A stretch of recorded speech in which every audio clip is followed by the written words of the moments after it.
প্রিয় চাকরি প্রত্যাশী ভাই বোনেরা, আসসালামু আলাইকুম। আজকে আপনাদের জন্য নতুন একটি নিয়োগ বিজ্ঞপ্তি নিয়ে চলে এসেছি। কর কমিশনার কার্যালয়, কর অঞ্চল, দিনাজপুর নিয়োগ 2026 সম্পর্কে বিস্তারিত আলোচনা করা হবে। এখানে আপনি জানতে পারবেন কিভাবে অনলাইন আবেদন করতে হয় বা অফলাইন আবেদন করতে হয়, সে বিষয়ে বিস্তারিত আলোচনা করা হবে। আবেদন করার যোগ্যতা, বয়সসীমা, প্রয়োজনীয় কাগজপত্র এবং আবেদন করার শেষ তারিখ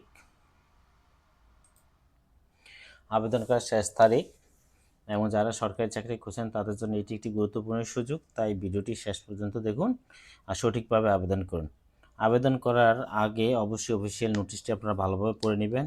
আর নতুন নতুন যত ধরনের নিয়োগ বিজ্ঞপ্তি আপনারা পেতে চান, সরকারি চাকরির আপডেট পেতে চান, আপনারা স্মার্ট জব চ্যানেলটি অবশ্যই সাবস্ক্রাইব করে রাখুন। আমি এখন কথা দীর্ঘতা না করে বিস্তারিত আলোচনার মধ্যে চলে যাচ্ছি। দেখুন, এখানে প্রথমে যে পদটি দেওয়া আছে আমি যদি আপনাদেরকে বলি, অর্থ মন্ত্রণালয় অভ্যন্তরীণ সম্পদ বিভাগ, কর 1 শাখায় 8 নম্বর এটা দেওয়া আছে। জুলাই 25 অনুযায়ী প্রাপ্ত ছাড়পত্রের ভিত্তিতে কর অঞ্চল দিনাজপুরের আওতাধীন দিনাজপুর, ঠাকুরগাঁও, পঞ্চগড় জেলার কর অফিসসমূহের গ্রেড 13 হতে 20 পর্যন্ত সরাসরি নিয়োগযোগ্য নিম্ন বর্ণিত 6টি ক্যাটাগরিতে 122টি শূন্য পদে অস্থায়ী ভিত্তিতে সরাসরি জনবল নিয়োগের নিমিত্তে দিনাজপুর, ঠাকুরগাঁও, পঞ্চগড় জেলায় স্থায়ী বাসিন্দা যারা বাংলাদেশের নাগরিক তাদের নিকট হতে অনলাইনে আবেদন করার দরখাস্ত আহ্বান করা যাচ্ছে। এই যে এখানে ওয়েবসাইটটি দেওয়া আছে, আপনারা এভাবে সরাসরি এখানে ঢুকে চলে যাবেন। প্রথম যে নিয়োগটি পদটি দেওয়া আছে কম্পিউটার অপারেটর, গ্রেড হলো 13, 11,000 থেকে 26,590, পদের সংখ্যা একটি। তার শিক্ষাগত যোগ্যতা এখানে চেয়েছে আপনার স্নাতক পাস বিজ্ঞান বিভাগ থেকে। কম্পিউটার মুদ্রাক্ষরিক সর্বনিম্ন প্রতি বাংলায় 25 থাকতে হবে এবং ইংরেজিতে 30 শব্দ আপনারা লিখতে হবে। প্রধান সহকারী, গ্রেড হলো 13, 11,000 থেকে 26,590, পদ হলো 22টি।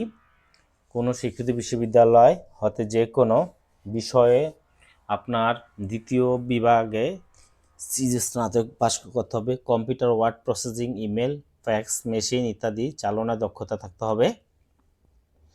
কম্পিউটার মুদ্রাক্ষর সর্বনিম্ন গতি ইংরেজিতে 30, বাংলায় 25 শব্দ লিখতে হবে আপনাদেরকে।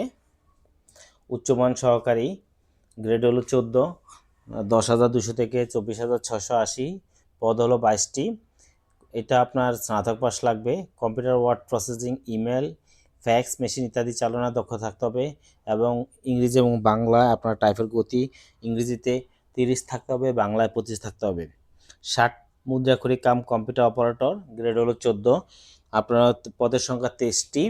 কোনো স্বীকৃত বিশ্ববিদ্যালয় হতে আপনার স্নাতক পাস লাগবে এবং 60 লিপিকারে ইংরেজিতে 70 ওয়ার্ড, বাংলায় 45 ওয়ার্ড লিখতে হবে এবং টাইপের গতিতে ইংরেজিতে 30, বাংলায় 25 শব্দ আপনাদেরকে অবশ্যই লিখতে হবে এবং computer, word processing, email, fax machine ইত্যাদি চালনায় দক্ষতা থাকতে হবে।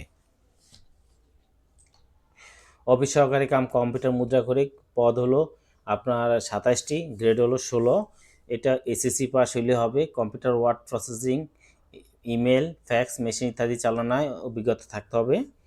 আর কম্পিউটার মুদ্রাক্ষরে সর্বনিম্ন গতি প্রতি মিনিটে 20 এবং বাংলায় 20 লিখতে হবে। অফিস সহায়ক, আর গ্রেড হলো 20, পদের সংখ্যা 27টি। কোনো স্বীকৃতি বোর্ড হতে মাধ্যমিক স্কুল সার্টিফিকেট বা সমান পরীক্ষায় উত্তীর্ণ থাকতে হবে। প্রিয় চাকরি প্রত্যাশী ভাই বোনেরা, আবেদনকারীর বয়স 3 মে 2026 তারিখে 18 থেকে 32 বছর মধ্যে হতে হবে। 25, 10 টোটালের 90 মার্ক হলো কি বাংলায় 25, ইংরেজিতে 25, 50, 50 আর 20 70, 70 আর 20 90, 90 এখানে 90 আর হলো মৌখিক পরীক্ষা 10 থাকবে। টোটাল 100 মার্কের পরীক্ষা হবে। আর লিখিত পরীক্ষা উত্তীর্ণ প্রার্থী ব্যবহারিক পরীক্ষার যোগ্য বিবেচিত হবেন এবং ব্যবহারিক পরীক্ষা উত্তীর্ণ প্রার্থীগণ মৌখিক পরীক্ষার যোগ্য বিবেচিত হবেন।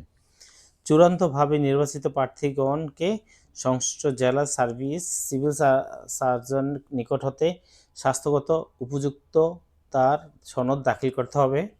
তার পূর্ব কার্যকলাপ যথাযথ এজেন্সির মাধ্যমে যাচাই করা হবে। অনলাইনে আবেদন পূরণ সংক্রান্ত নিয়মাবলী করণীয়। পরীক্ষায় অংশগ্রহণে আগ্রহী প্রার্থীগণকে আপনার এই ওয়েবসাইটে আবেদন পূরণ করতে হবে।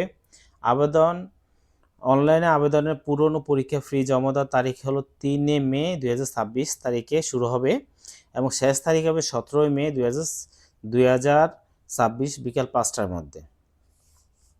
উক্ত সময়সীমার মধ্যে ইউজার আইডি প্রাপ্ত প্রার্থীগণ অনলাইন আবেদনের সাবমিট এর সময় থেকে বা পরবর্তী 72 ঘন্টার মধ্যে কী করতে হবে, টেলিটকের মাধ্যমে পরীক্ষা ফি জমা দিতে হবে।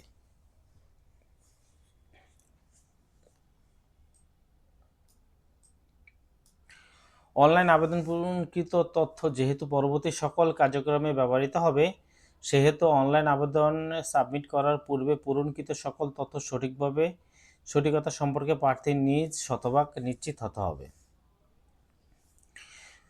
প্রার্থী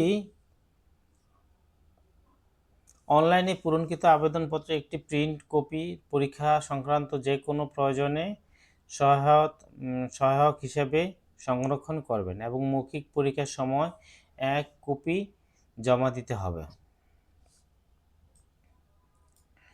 SMS প্রেরণ নিয়মাবলী এখানে আপনার টোটাল অ্যাভারেজে সব কিছু উল্লেখ করা আছে।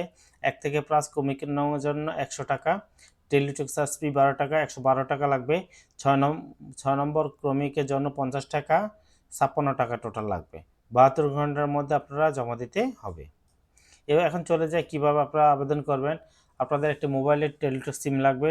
আপনারা SMS চলে যাবেন, TAXDIN space user ID send করবেন 16342-তে।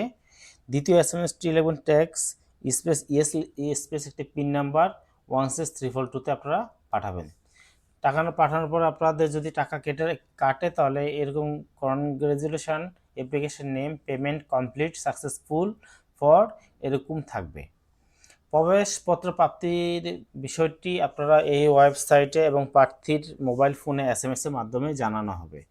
SMS এবং প্রেরিত ইউজার আইডি পাসওয়ার্ড ব্যবহার করে পরবর্তী রোল নম্বর, পদের নাম, ছবি, পরীক্ষার তারিখ ও সময়, স্থান, কেন্দ্রের নাম ইত্যাদি তথ্য সম্বলিত প্রবেশপত্র প্রার্থী ডাউনলোড পূর্বক রঙিন প্রিন্ট করে নেবেন।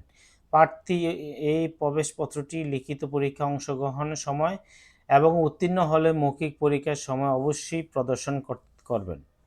শুধু টেলিটক প্রিপেড মোবাইল ফোন থেকে প্রার্থী নিম্নবর্ণিত SMS পদ্ধতি অনুসরণ করে নিজ ইউজার আইডি এবং পাসওয়ার্ড পুনরুদ্ধার করতে পারবেন।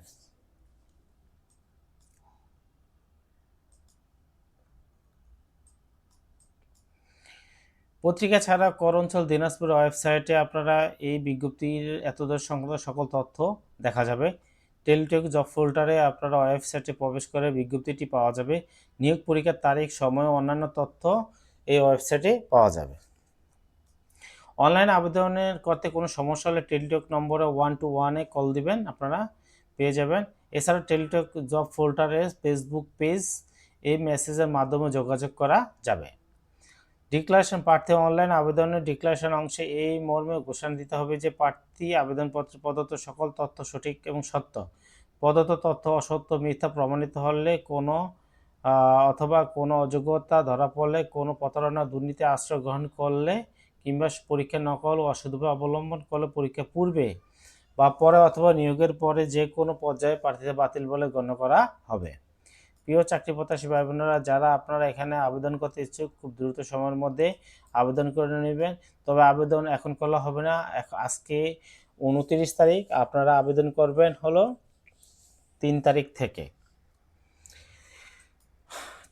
যাওয়ার সময় ছোট একটা রিকোয়েস্ট করে যাই, যারা এখন আমার চ্যানেলটি সাবস্ক্রাইব করেন না, স্মার্ট জব চ্যানেলটা অবশ্যই আপনারা সাবস্ক্রাইব করে রাখবেন।